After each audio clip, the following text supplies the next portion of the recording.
Welcome back to all my favorite people. We have the SR on the stand. We're finally starting the bottom end build. We have about 80% of the parts. The rest is stuff that can be done after it's put together. It's little like freeze plugs, the timing cover with the oil pump, and a couple other plugs that we're gonna bypass. But for now, we can get started on what we currently have and have it pretty much ready. There's a lot of other work I gotta do too, so oil pan, stuff like that needs to be cleaned up still. Now I'm going to show you guys what we have going on, and we're going to start the process. But first, I want to give a shout out to Dspec, who is the SR20 specialist here locally. He does a lot of these motors. He's helping me with this motor, giving me pointers, walking me through, you know, what tolerances and everything, because we are doing an OE++ build that he offers. Secondly, a lot of the parts that I bought for this come from Moswork, and one of the things they have is a timing chain squirter, which I showed in the previous video, but I'm going to show you again. Now, it's going to be extremely hard to focus because this camera isn't really great at focusing on small things, but this is the Moswork oil chain, or the timing chain oil squirter, and it has 4 ports, so you might be able to see one right there, but there's 3 more all the way around. You drill and tap this, and it just threads right in, and it's a huge upgrade to supply your timing chain with, you know, better oil flow. And lastly, follow the channel, comment on this video, share with your friends, visit our website, and hit some of these product links down below, and that really helps out the channel as well. Here we go with the block. Super clean, as you guys can see. This is stupid clean. And right here is where we have all the parts and everything that we're going to be needing for this bottom end, minus, again, the few things. Also, the lower pan is over there. I gotta clean it. It's super dirty, so I still have to clean that, but everything else is clean, ready to go. We have the OEM pistons that are cleaned up really nicely and coated. I explained it in a video before. I don't remember off the top of my head the type of coating, but it's gonna be better. That's all I know. So the bearings, these are the used bearings. We're actually gonna be swapping these out. We have new ones. These were just in the wrong box, but here's the new bearings for the crank. We got the rods, and if you remember, the reason why we had to pull this whole engine apart and redo everything, or really didn't have to redo everything, but we had this, and this was a problem. That rod's bent like a mother. So we got new rods, we weighed them, and then counterbalanced them and all that, so they're all within spec of each other. This is junk, so we're gonna get rid of this. And we got the oil pan. I still need to scrape off the gasket. Now, I'm told that this crank, I don't know if you guys are going to see it on video very well, but that's a 11110000. Anyways, I'm told that's a freaking, like, god tier crankshaft. Once he gets here, we'll start assembling stuff. I need to make sure he's got the piston rings, because that was the one thing I didn't see, and I had everything organized. I'll double check with that, but yeah, we'll be getting everything going today. All right, so we got the first thing here. We're going to go through each one of the oil squirter bolts and the oil squirters themselves to test them, just to make sure that they're functioning properly. It's going to be really hard to show on camera, but I'm going to do my best to explain it. The oil squirter bolts have a pass-through for the oil pressure to go into the squirter to provide oil.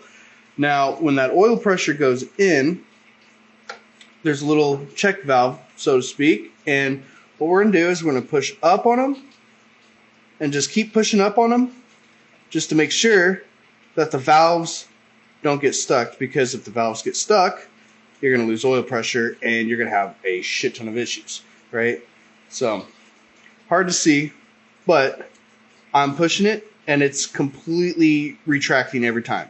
So that's good. We'll move on to the next one and do that, but before I go to that, because I want to show you all how to make sure that the oil squirters themselves, these are very fragile, by the way, and very fucking expensive. So, I'm going to try to do this on camera. Take brake clean, put the straw on brake clean, kind of like how you would with an injector, you know, to test injector, give it like a power probe or something, and spray with brake clean. But what we'll do, stick it in there and just, see it squirting? There you go, yep. That's how we know that this is squirting really well. So, I'm going to do that with all of these, and then we will install them. So earlier I mentioned the crank being this 1100 matrix number, right? And Apparently, I said it was a God crank. Is that true? Unicorn. Unicorn. All right. I said God tier, but close enough. Anyways, my camera's not going to focus, but I'm going to tell you the numbers on this. This is a 21123. So 21123. If we go over to the main journal inner, so we got a 2. This being a 2, the minimum spec would be a 2.3211 to 2.3213 inches inside diameter. If our crank is a 0011, the inside diameter is all here. It's a 2.1641. Yeah, holy crap, I'm confused. So the numbers here that are very blurry on the camera, we're essentially just making sure that we're still within spec. This motor has never been opened up. To my knowledge, hasn't been overheated, overran, nothing like that. Just the rod got bent. It still could have maybe thrown something off, but that's why we're going to check. For the sake of the example, we're going to show one of these two on camera, just to give you an idea. Yeah, and then we'll just be off camera. We'll just go backwards and just make sure it's all good. All right, so we're putting on the main caps now to get the measurements, just to make sure we're in specs of the inner diameter. Now, we already got it pretty much all the way down. This ain't gonna sit like this when you first put it on. There's gonna be a good gap, but you want to just square it up, just so it's even on both sides, and start stitching it down evenly.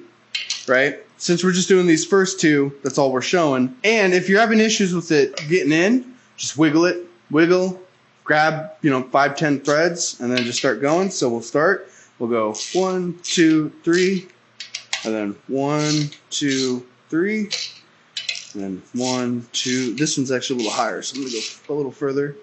There. See it close, nice and even. Yep. So we want them to close nice and even. This one's way loose. Sound still has a gap. You see a gap there, so it's fun. All right. There we go. It starts pushing it down. It's getting nice and tight. So we're going to grab the torque wrench and torque it down so we get the accurate reading of our inside diameter.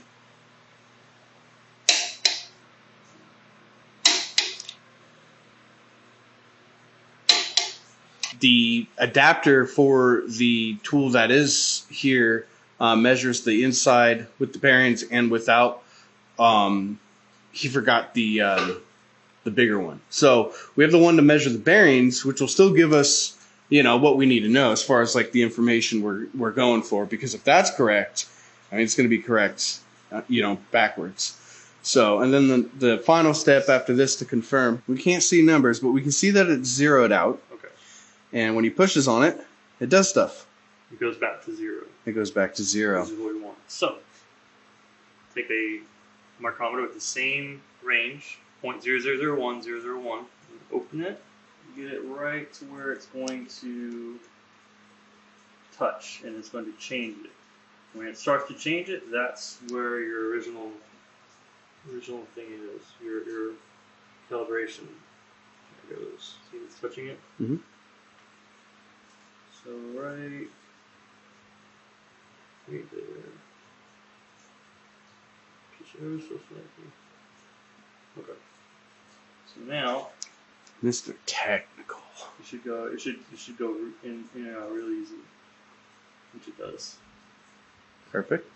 And so now we will actually see it in practice, which I'm a visual learner. So once I see how this goes, I pretty much got it. Yep. See it moving? You rock it back and forth, the lowest it gets. This is right, and you twist it a little bit to see the lowest it can get. So right when there, you twist a little bit to see. So right about there. So 5. So we have a 2.05 on this particular scale. So I just abbreviate DBI for dial board's initial measurement, which was 2.1862 inches. Okay, now we took the measurement and the dial went all the way around the 1 and then went around the 2 to that number right here. So it'd be 250 because this is the scale right there. So we are at 2050. I'm sorry, 2050. 205. So you minus that 2.1657 inches is what we got. Anytime you're measuring journal diameters, you want to have zero oil on there whatsoever, because that's what you're trying to measure. You're trying to measure oil clearance. So always use a nice high-grade shop towel. High-grade shop towel. Yep. I mean, they're the shit. I've wiped my ass with them a few times. They work great. So on this, you got to be pretty careful not to scratch the crank or anything. So don't twist it too much. Just touch it. Yeah. Just right where it needs to be. Scratch it, and it should have a little bit of drag. That's it. So now I go over here. I'm going to read it. So we have a 2.16. We have, so this is, that's 50, because there's two of them. And then you have the other dash 10 right here. So it's plus 10, 11, 12, 13, 14. So that's 4. And then look up on the other one, and we have, obviously, 2 inch. And I do crank 1, and that's it. So then you minus those, and then we get a clearance. For the convenience of time, we have the DBI, which was the 2.1862, and we subtracted 0.0205, which gave us that, and then that was the crank. That one was 2.1642. We take our sum of the first number and that number and subtract it, we get 0.0015 inches, which is exactly the exact specs we need to be in for this. So we need to do this, you know, throughout the rest of the journals here, but showing you guys, you know, kind of how to figure out that math. Also, side note before we stick this in, this also confirms, so this is the crank, right? The 2.1642. If we go over here, I showed you earlier that the grade is the 0 and 1s. So you can see here on the main, or you can't really see, but I'm going to explain to you on the main here on grade 1, it's within 2.1641 to 2.1643. So we have 4.2. So that also confirms that, you know, the factory specifications, it's still good. So we're going to double check it all the way through, make sure we're all within spec, because otherwise you're going to put together a motor that's just going to blow up on you. In light of recent events, because this is going to be a lot more technical build video than my previous videos over the years, this is going to be a part 1 to this bottom end, well, whole build series itself. But this is essentially setting up the crank. So what I said, I don't know if I said in the beginning if we were building this all the way. If I did, I'm sorry. But right now you can kind of see the green specs on camera. This is what's called a plastic gauge. And what we're going to do is we're going to put the cradle on and all the caps and torque it down to spec, and it's going to crush them. After that, we're going to pull everything off. It's more of a visual check for, you know, seeing the clearance in the journals. All right, so here we are pulling the caps back off. These are real fun to pull. We have our squish marks here. This is to see where we're at, 0.001. Yep. Roughly. Which is good. Yeah. That one's also 0.001. This one's more of that 0.0015. And this last one here, It's like 0.011 or 0.015 again. All right, so we have it all set up together properly now. We're going to be pulling it off again. We're actually doing this to show y'all. So on the left is regular motor oil, and on the right is assembly lube. And if you plan on having a block or a build sit for a while, assembly lube 100% is the way to go. It's also going to prevent the dry start. So always use assembly lube. I also wanted to show the side-by-side in comparison to how fast the motor spins with the oil and then with the assembly lube. We have the crank in, everything like that. I know I said earlier in this video the idea was to slap it together. Well, Dspec had other plans because he's very technical and likes to show the process and make everything, or show, you know, everything to get the accurate measurements and specs and everything that we need according to OEM. Of course, if you're doing an OEM build like I am, with a little more oomph to it to add a little more power. So this is strictly on the basis of building an OEM build. But link in the bio for his Instagram and everything else that I've talked about on this video. And with that, I'm going to make this a two-parter. So this will be the first part. The next we'll go through the bearings. We'll do pretty much the same thing. We'll measure out the tolerances and all that stuff and make sure it's all within spec. And we'll also be doing the rings and that because we are gapping the rings for this build. We'll be gapping them to make the rings bigger, so for more boost.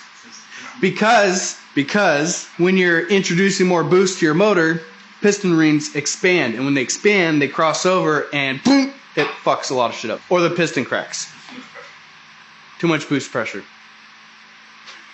I feel like I'm reading a script here. So with that, I hope you guys enjoyed the video. Maybe you learned something new. I know I did. And I will see you guys all in the next video, which would be coming up a week from this video. Again, like, comment, subscribe to the channel, share with your friends, help support the channel. I really appreciate that. And I'll see you guys all later. Have a good day. Bye-bye.